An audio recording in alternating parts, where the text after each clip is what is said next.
आपके साथ अनु और आप देख रहे हैं जी टीवी न्यूज चैनल। आइए नजर डालते हैं आज की कुछ महत्वपूर्ण खबरों की ओर। ग्राफिक एनिमेशन, बीएफएक्स, गेमिंग, शिक्षा में दुनिया भर में अग्रणी एरिना एनिमेशन अहमदाबाद, मणिनगर, वस्त्रपुर, शाहीबाग ने अपने छात्रों के लिए एक कार्य प्रतियोगिता और प्रस्तुति क्रिएटिव हंट शो का आयोजन किया। छात्रों के कौशल का जश्न मनाने के लिए आयोजित इस कार्यक्रम में बड़ी संख्या में छात्रों ने भाग लिया। हर साल की तरह इस साल भी एरिना एनिमेशन क्रिएटिव हंट 2024 लेके आया, जहां हर छात्रों ने अपना काम प्रस्तुत किया और अपनी रचनात्मकता का प्रदर्शन किया।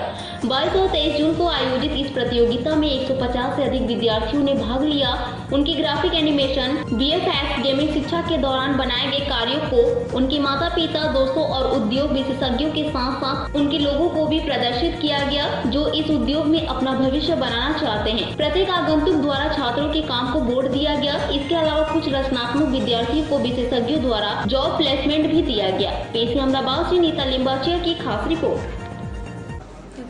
મારું નામ દેવાંશી છે। હું અરેના એનિમેશન મણિનગર, વસ્ત્રાપુર અને શાહીબાગની આસિસ્ટન્ટ ડિરેક્ટર છું। અત્યારે તમે જે જોઈ રહ્યા છો એ અમારું એન્યુઅલ ઇવેન્ટ છે, જે છે creative hunt 2024 students work competition. અહીંયા મારી પાસે 80 થી 100 જણ સ્ટુડન્ટ્સ છે જેમને અહીંયા કામ કરેલું છે।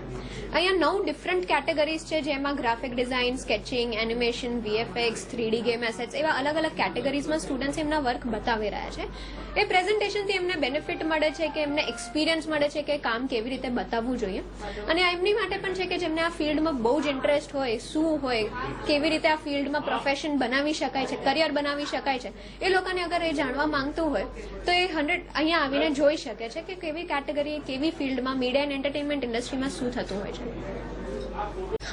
સો અગર જે લોકોને ખબર નથી કે આ ઇન્ડસ્ટ્રીમાં શું હોય છે, કાં તો જે લોકો આગળ જાણવા માંગે છે કે આ ઇન્ડસ્ટ્રીમાં કેવી રીતે કરિયર બનાવવું છે, એ લોકો આવી શકે છે। 2 દિવસનો ઇવેન્ટ છે, શનિવાર ને રવિવાર 22 અને 23 જૂન।